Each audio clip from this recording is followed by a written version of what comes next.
Hello student, good afternoon to all. तो ये मेरा लास्ट वीडियो है 3D का। 3D मतलब प्लेन और लाइन के बारे में। उसके बाद मेरा स्फीयर का वीडियो में बनाऊंगा। तो चलो इस वीडियो में और कुछ क्वेश्चन सॉल्व करते हैं। तो चलो मेरा पहला क्वेश्चन सॉल्व करते हैं। तो ये क्वेश्चन भी पहले तुम लोगों का एग्जाम में आ चुका है। Find the coordinate of the foot of the perpendicular from this point on the line joining the point this two points. तो मतलब क्या है, ए पॉइंट से अगर हम लोग कोई भी परपेंडिकुलर ड्रॉ करते हैं बीसी लाइन के ऊपर, तो जहाँ पर भी टच करेगा उसका कोऑर्डिनेट हम लोग को फाइंड करना है। तो ए पॉइंट हम लोग को 1 1 1 दिया हुआ है, B point 1 4 6 and C point 5 4 4। तो ये हम लोग कहीं पर भी ड्रॉप कर सकते हैं इसको, ठीक है। तो क्वेश्चन में क्या है, ये पॉइंट मतलब ये कोऑर्डिनेट हम लोगों को फाइंड करना है इस पॉइंट का। तो जो पॉइंट में टच कर रहा है, सपोज वो हो गया डी, तो उसका मेरे को कोऑर्डिनेट फाइंड कर रहा है। देखो कहीं पर से भी हम लोग परपेंडिकुलर ड्रॉप कर सकते हैं। तो हम लोग को पहले क्या करना है, डी का कोऑर्डिनेट फाइंड करना है। तो डी क्या होता है, बीसी लाइन को डिवाइड कर रहा है इन सम रेशियो में। तो वो जो रेशियो है मतलब बी डी लेंथ और डी सी लेंथ, उसको पहले फाइंड करना है, ठीक है। तो फिर दो लाइन पर आपस में परपेंडिकुलर है, तो परपेंडिकुलर कंडीशन यूज करके हम लोग वो मतलब कोऑर्डिनेट फाइंड कर सकते हैं। तो फर्स्ट क्या करेंगे, डी का कोऑर्डिनेट, सपोज डी मतलब ये पॉइंट हो गया, इसका कोऑर्डिनेट हो गया एक्स वाई जेड। तो सपोज डी डिवाइड कर रहा है लाइन बी सी को in ratio M is to N. Let D X Y Z is the foot of the perpendicular, foot of the perpendicular। तो D point क्या है, foot of the perpendicular है, which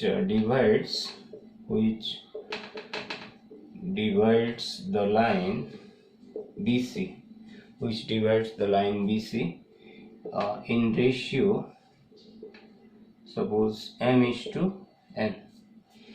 so D का coordinate क्या होगा, हम लोगों को रेशियो का फॉर्मूला मालूम है। रेशियो का फॉर्मूला क्या होता है, mx2 plus nx1 by m plus n।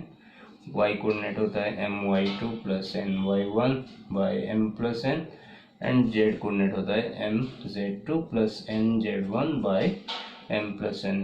तो उसको यूज करके हम लोग d का जो x y z है उसको फाइंड कर सकते हैं। So x is equal to mx2, तो सपोज ये पॉइंट हो गया मेरा x1 y1 z1 और ये पॉइंट हो गया x2 y2 z2। तो mx2 मतलब कितना, x2 5 है तो 5m, और nx1 मतलब 1 बाय 1 into n m plus n। और y कोऑर्डिनेट क्या हो जाएगा, y2 4 है तो 4m, y1 4 है तो 4n by m plus n। Next Z coordinate क्या होगा, जेड कोऑर्डिनेट z2 कितना है 4m, z1 6 है 6n bye m plus n। तो ये तीनों क्या हो गया, d का जो कोऑर्डिनेट हो गया। लेकिन यहाँ पर हम लोग mn में लिखे हैं, तो mn का जब भी हम लोग को वैल्यू नहीं पता चलेगा तो कोऑर्डिनेट का वैल्यू हम लोग कैसे फाइंड करेंगे, नहीं कर पाएंगे। तो इसीलिए पहले हम लोग को इस mn का वैल्यू फाइंड करना, मतलब रेशियो जो है m/n उसको फाइंड करना है। तो अभी क्या है ना, मेरा AD line and BC line are perpendicular. तो हम लोग क्लियरली दिख रहा है AD line perpendicular to BC line. तो दो लाइन अगर परपेंडिकुलर होता है तो क्या होता है कंडीशन हम लोग का, A1 A2 plus B1 B2 plus C1 C2 equal to 0। और A1 B1 क्या C1 क्या होता है, लाइन का DRS होता है। तो पहले चलो लाइन AD का DRS फाइंड करते हैं। DRS ऑफ AD, DRS मतलब डायरेक्शन रेशियो, और दो पॉइंट है हम लोग के पास, तो उसका DRS कैसे फाइंड करना है, x2 minus x1 y2 minus y1 z2 minus z1। तो वो सब चीज़ भी मैं मेरा वीडियो में डाल चुका हूँ, तो तुम लोग जाके उसको चेक कर सकते हो। Just a minute. So AD का DRS कैसे फाइंड करना है, x2 minus x1 y2 minus y1 z2 minus z1। तो DRS ऑफ AD क्या होगा, x minus 1 y minus 1 z minus 1। और DRS of BC, DRS of BC का DRS कितना होगा, 5 माइनस 1 4 माइनस 4 एंड 4 माइनस 6, और ये हो जाएगा तुम लोग का 4 0 माइनस 2। तो एक लाइन का डीआरएस हो गया तुम लोग का एडी, और एक लाइन का डीआरएस बीसी। मतलब जो पहला लाइन एडी है तो उसको हम लोग सपोज A1 B1 C1 ले जाएंगे, वो तीनों वैल्यू को, और इसको हम लोग सपोज A2 B2 C2 ले जाएंगे। तो हम लोग अगर दो लाइन परपेंडिकुलर रहता है तो ये इक्वेशन आना चाहिए। अभी इसको हम लोग डाल देंगे, since AD perpendicular to BC, so this implies क्या होगा A1 A2 मतलब 4 into x minus 1, B1 B2 0, यहाँ पर 0 इंटू वाई माइनस 1, फिर C1 C2 मतलब -2 into Z minus 1 equal to 0। ठीक है, अभी x क्या है ना, x ये चीज़ है x, और ये चीज़ y है, ये चीज़ z है, तो उसके जगह में उसको हम लोग डालेंगे तब जाके m और n का वैल्यू हम लोग को मिलेगा।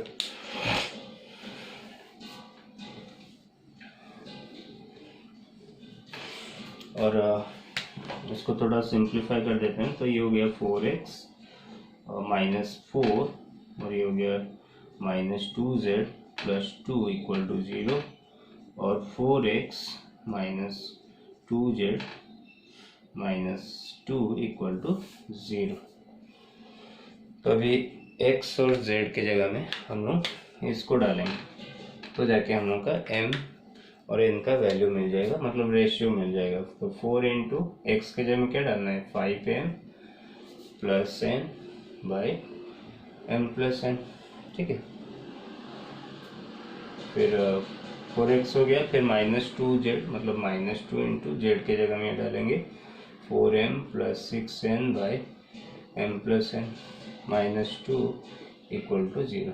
तो इसको सिंप्लीफाई करते हैं, m प्लस n एलसीएम ले जाएंगे, तो ये मेरा पहला हो गया 20m plus 4n minus 8m minus 12n minus 2m minus 2n equal to 0,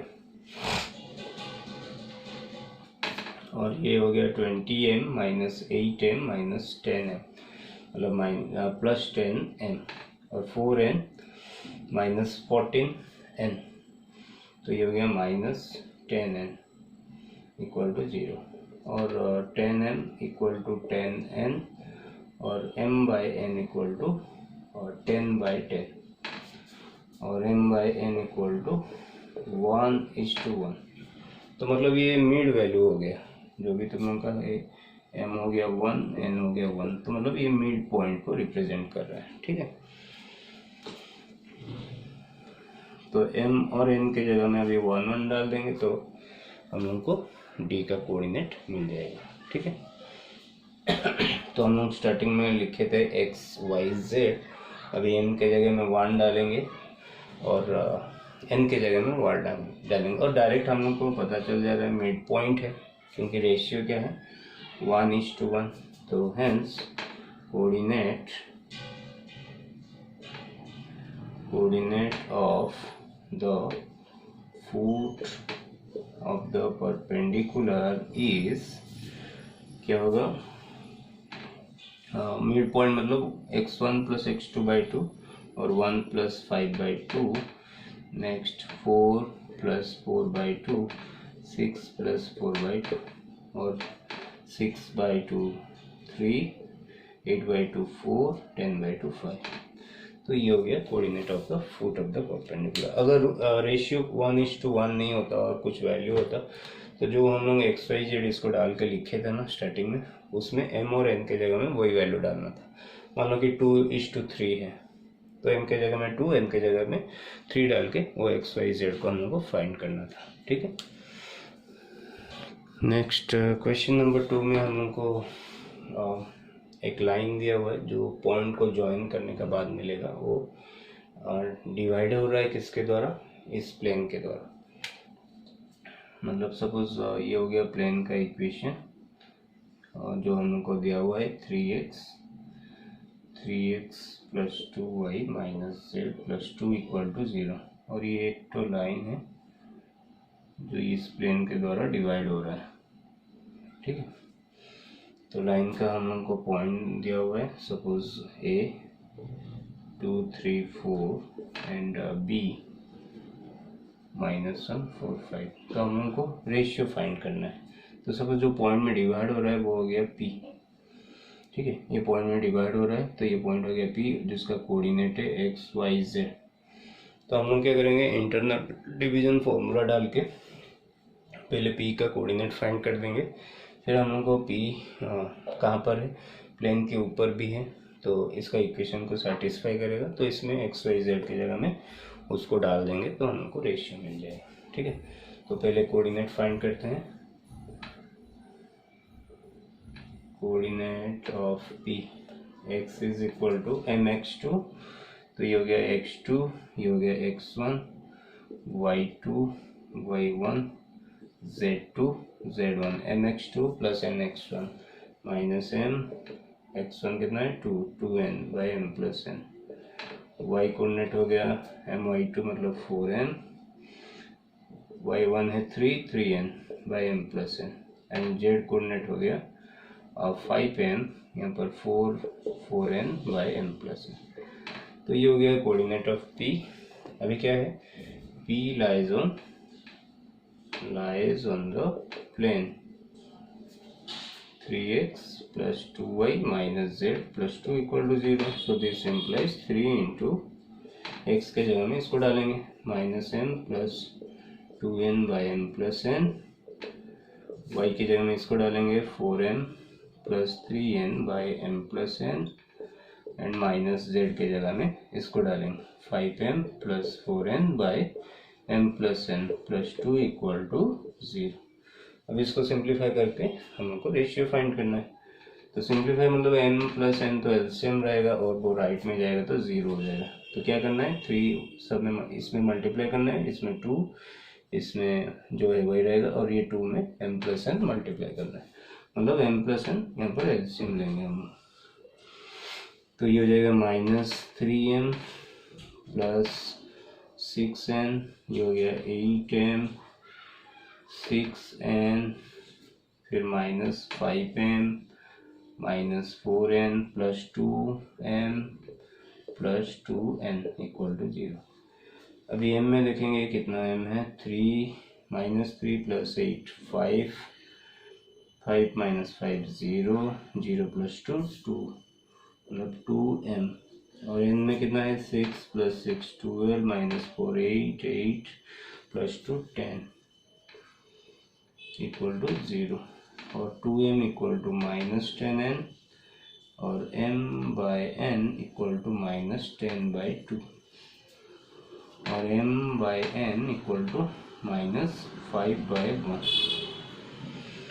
तो देखो यहाँ पर हम लोग फॉर्मूला तो डाले थे, इंटरनल डिवीजन वाला फॉर्मूला डाले थे, लेकिन हम लोग का आंसर क्या आ रहा है, नेगेटिव, मतलब ये एक्सटर्नली डिवाइड हुआ है ना। तो क्या लिखेंगे यहाँ पर, hence the ratio is 5:1 externally,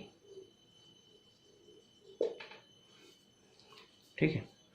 अगर इंटरनल डिवीजन फार्मूला लेके पॉजिटिव आ रहा है तो इंटरनली, और इंटरनल डिवीजन फार्मूला लेके अगर नेगेटिव आ रहा है तो रेशियो होगा 5:1 एक्सटर्नली, ठीक है। तो जो मेरा नेक्स्ट क्वेश्चन है उसमें हम लोग को 4 पॉइंट्स दिया हुआ है, तो हम लोग को को प्लानर शो करना है। को प्लानर मतलब क्या है, चारों पॉइंट एक ही प्लेन का ऊपर है, तो वो होता है को प्लानर। तो हम लोग को देखो मिनिमम 3 पॉइंट चाहिए एक प्लेन का इक्वेशन लिखने के लिए।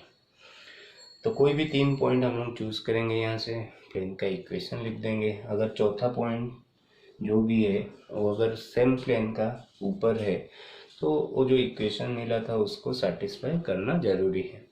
तो क्या करना है, हम लोग को कोई भी 3 पॉइंट लेके प्लेन का इक्वेशन लिखना है।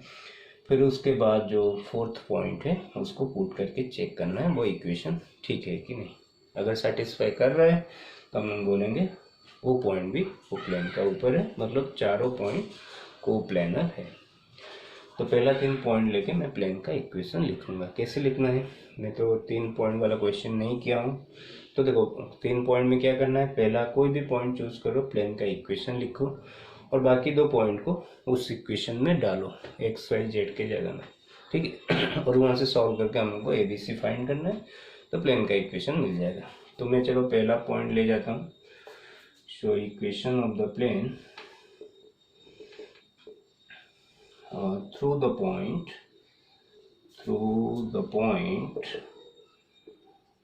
-632 is a इंटू, याद है तुम लोगों को क्या बोला था मैंने, एक पॉइंट थ्रू में प्लेन का इक्वेशन कैसे लिखा जाता है, a into x minus x1। तो ये पॉइंट को हम लोग x1 y1 z1 लेंगे, तो इक्वेशन कैसे लिखेंगे, a इंटू एक्स माइनस, यहाँ पर -6 है तो +6, b into Y minus y1 मतलब 3, c into z minus z1 मतलब 2 इक्वल टू 0। तो ये होता है हम लोग का एक पॉइंट में प्लेन का इक्वेशन।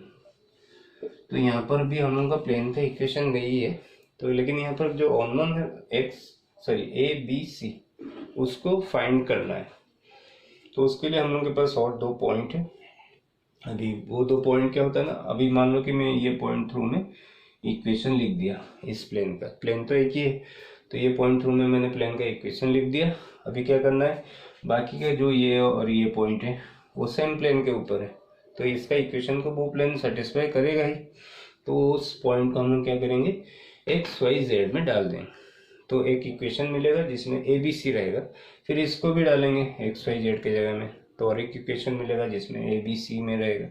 तो दोनों को सॉल्व करके हम लोग को ABC का वैल्यू फाइंड करेंगे, फिर इसमें डाल देंगे तो हम लोग को प्लेन का इक्वेशन मिल जाएगा। तो पहले हम लोग ये पॉइंट को डालते हैं यहाँ पर, तो यहाँ पर लिख देंगे क्या, द पॉइंट्स 3 - 2 4 and 5 7 3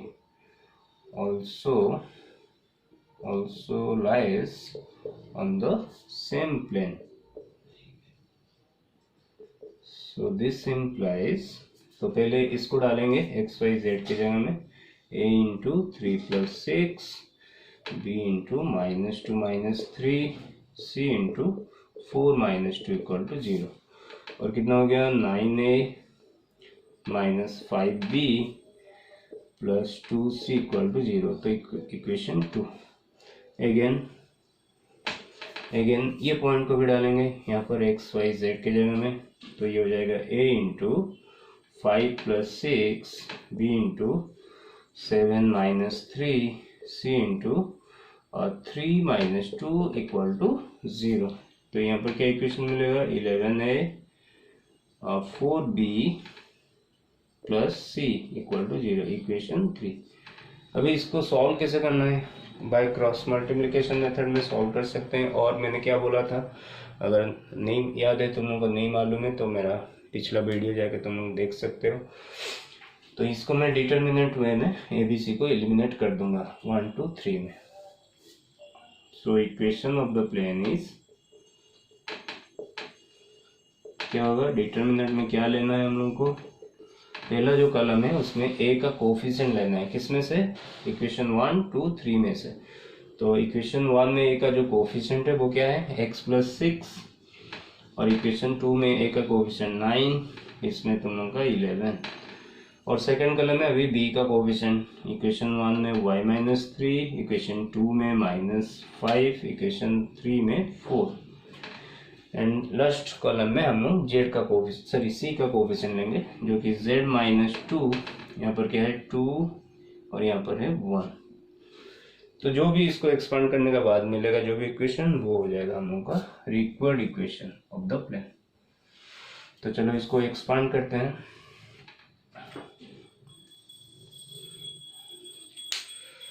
तो एक्सपांड करने पर क्या आएगा, x + 6 इंटू, ये हो जाएगा -5 - 8 -13, फिर -y - 3 इंटू हो जाएगा 9 - 22 मतलब -13।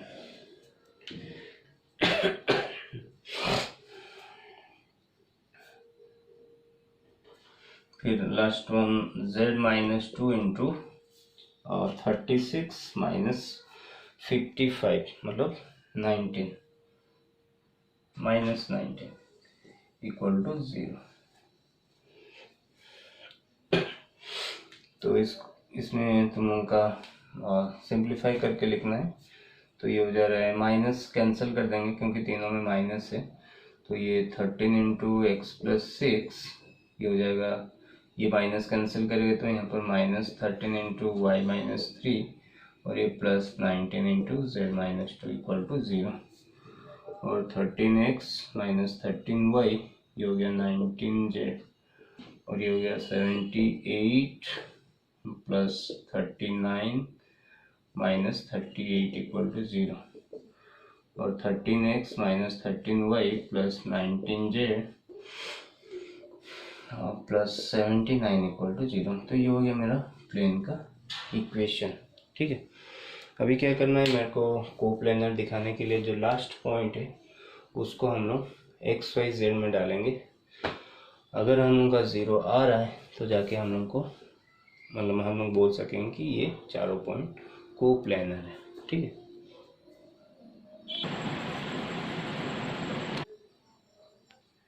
अच्छा देखो यहाँ पर एक तो मिस्टेक हुआ है। तो लास्ट वन जो z-2 इंटू यहाँ पर क्या होगा 36 माइनस ऑफ माइनस 55, तो ये हो जाएगा तुम लोग का 91। तो जिसको मैं 19 लिख दिया था तो 91 हो जाएगा। ठीक है, तो यहाँ से थोड़ा चेंज कर देते हैं। तो यहाँ पर हम लोग को अगर -13 कॉमन लेते हैं तो ये हो जाएगा x प्लस 6, ये माइनस गया तो माइनस वाई प्लस 3 और ये -7 into Z minus 2 equal to 0। और ये x plus 6 minus Y plus 3 minus 7z plus 14 equal to 0। x minus Y minus 7z plus 23 equal to 0। तो ये हो गया मेरा प्लेन का इक्वेशन। अभी जो लास्ट पॉइंट है अगर वो उसको सेटिस्फाई करता है तो बोलेंगे हम लोग 4 पॉइंट कोप्लेनर है। तो यहाँ पर लिख देंगे if the fourth point satisfy this equation then the given points are coplanar।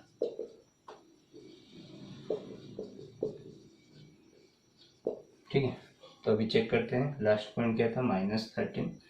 तो -13 माइनस वाई मतलब 17 -7 इंटू -1 प्लस 7 प्लस 23। तो ये क्या आ रहा है -30 प्लस 30 मतलब 0।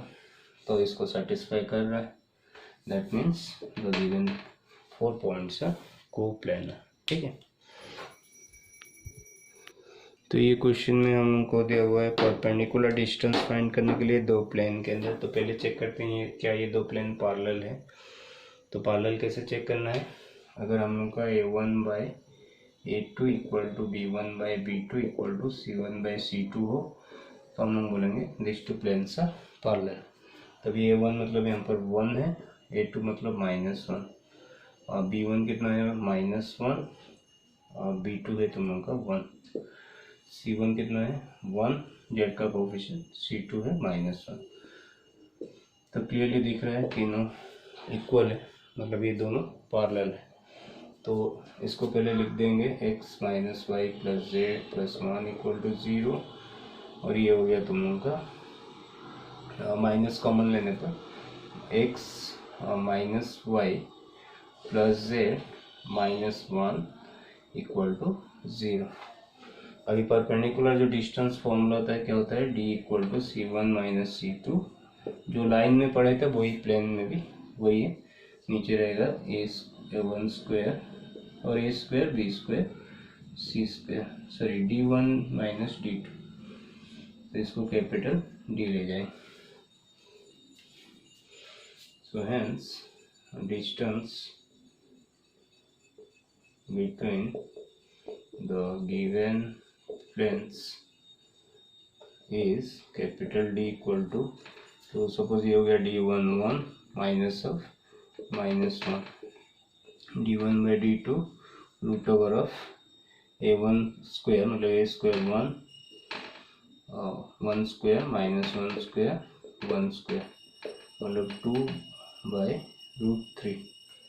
तो ये शॉर्ट क्वेश्चन के लिए ठीक है। तो नेक्स्ट क्वेश्चन में पॉइंट से प्लेन के अंदर परपेंडिकुलर डिस्टेंस, तो फॉर्मूला की बात करते हैं। फॉर्मूला क्या होता है पॉइंट से प्लेन के अंदर perpendicular distance, ax1 by1 plus cz1 plus d divided by root over of a square plus b square plus c square. तो ये होता है perpendicular distance of a point from a plane. और point का नाम है x1 y1 z1 के जगह में ये पॉइंट डालना है। तो ये हो गया x1 y1 z1। और ABC क्या है, ABCD मतलब ये हो गया A और y का कोफिशिएंट B, z का कोफिशिएंट C और 4 हो गया D। तो यहाँ पर हम क्या लिखेंगे, D इक्वल टू A मतलब 2, x1 मतलब 1 x1, फिर B y1, B मतलब यहाँ पर y का कोफिशिएंट 1 इंटू -1, फिर cz1, C मतलब 2, z1 हो गया -1 प्लस D यहाँ पर 4 दिया हुआ है डिवाइडेड बाय रूट और 2 square plus 1 square plus 2 square. तो ये हो गया तुम लोग का 2 -1 -2 प्लस 4, नीचे हो गया 4 प्लस 4 8 प्लस 1 9 रूट ओवर। तो ये हो गया 3/3 मतलब डिस्टेंस कितना हो गया 1। तो ये वीडियो में इतना ही। तो मैं जो भी मेरा 3D का जो वीडियो है तो मैं मैक्सिमम कोशिश किया हूँ कि सारे क्वेश्चन सॉल्व मतलब जो टाइप का क्वेश्चन तुम लोग का एग्ज़ाम में आएगा वो सबको कवर कर सकूँ।